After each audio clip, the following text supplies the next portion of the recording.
La position de Constantine sur son rocher et ses gorges exceptionnelles en font d'abord des remparts naturels contre les envahisseurs.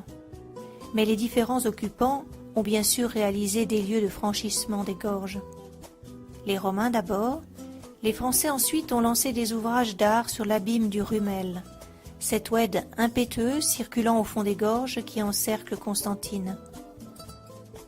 Constantine est surnommée aussi la ville des ponts suspendus. Je vous propose de découvrir les 6 ponts les plus caractéristiques de Constantine.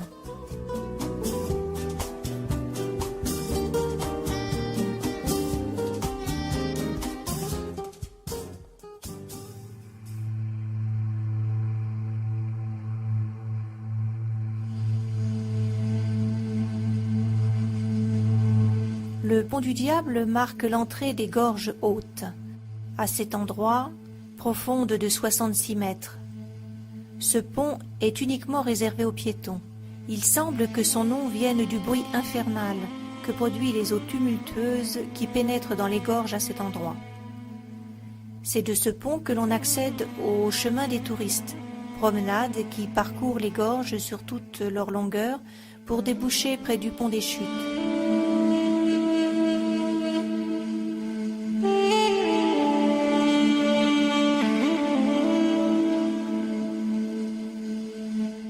La construction du pont de Sidi Rached est lancée en 1907. Réalisé en pierre de taille, ce pont, en 3 courbes, est long de 447 mètres. Il repose sur 27 arches. Sa plus large ouverture de 70 mètres franchit le Rumel à 105 mètres de hauteur. Il est, lors de sa construction, le plus haut pont de pierre du monde. Le pont de Sidi Rached permet de relier le centre-ville au quartier de la gare et donne accès à la route sortant vers le sud en direction de Kroup, Batna et Biskra.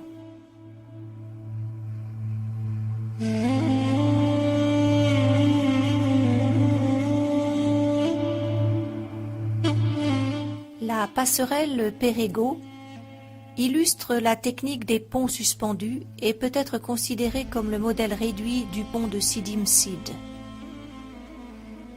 Construite entre 1917 et 1925, elle est réservée aux piétons. Mesurant 125 mètres de long, la passerelle Perego, aujourd'hui Mella Slimane, ou pont de l'ascenseur, relie le quartier de la gare au centre-ville, via un escalier ou l'ascenseur de la Médersa.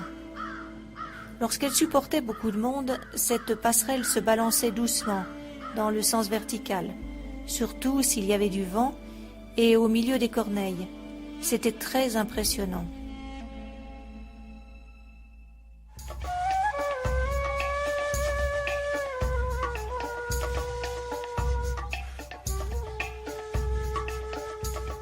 Le pont d'El-Kantara fut la voie d'accès principale de Constantine.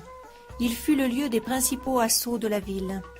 En 1792, Salah Bey confie sa restauration à l'architecte Bartolomeo. L'aqueduc romain en siphon, qui était inclus au pont, est alors remis en état. Cet ouvrage permet d'alimenter les citernes de la ville.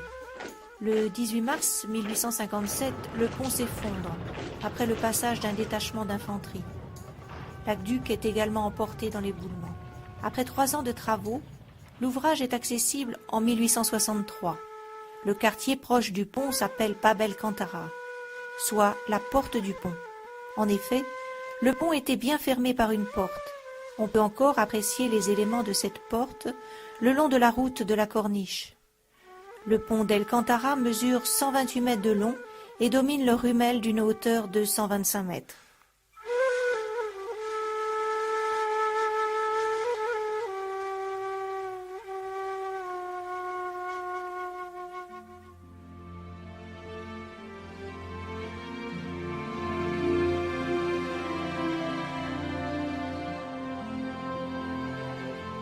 Le pont suspendu ou passerelle de Sidi Msid enjambe les gorges à 175 mètres au-dessus du Rumel.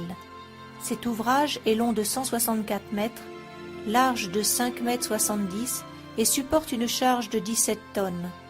Son inauguration eut lieu le 19 avril 1912.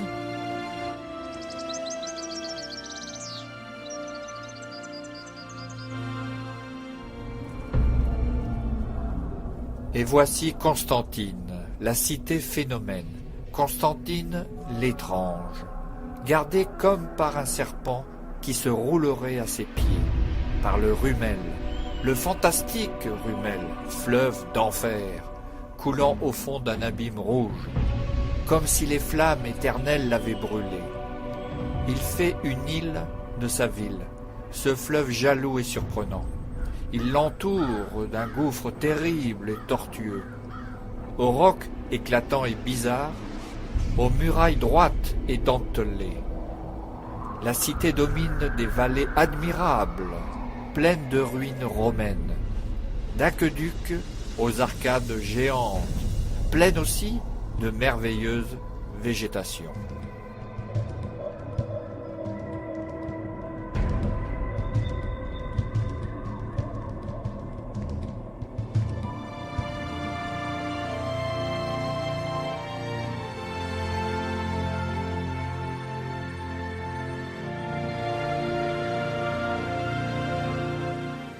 Le pont des Chutes, qu'on appelle également pont de Sidi Msid, se trouve sous la passerelle de Sidi Msid.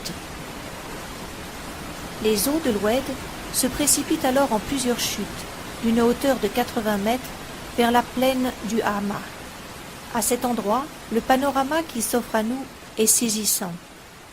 Construit en 1925, il permettait, entre autres, d'accéder au moulin Lavie, servant aussi d'usine de pâtes alimentaires.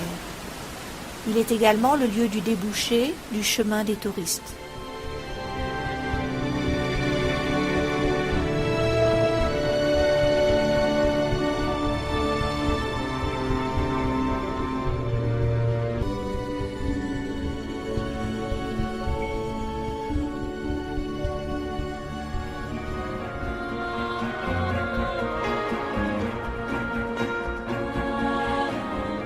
Avec l'entrée en service du viaduc Salah Bey, le 26 juillet 2014, la ville des Ponts n'aura jamais aussi bien porté son nom, et pour cause.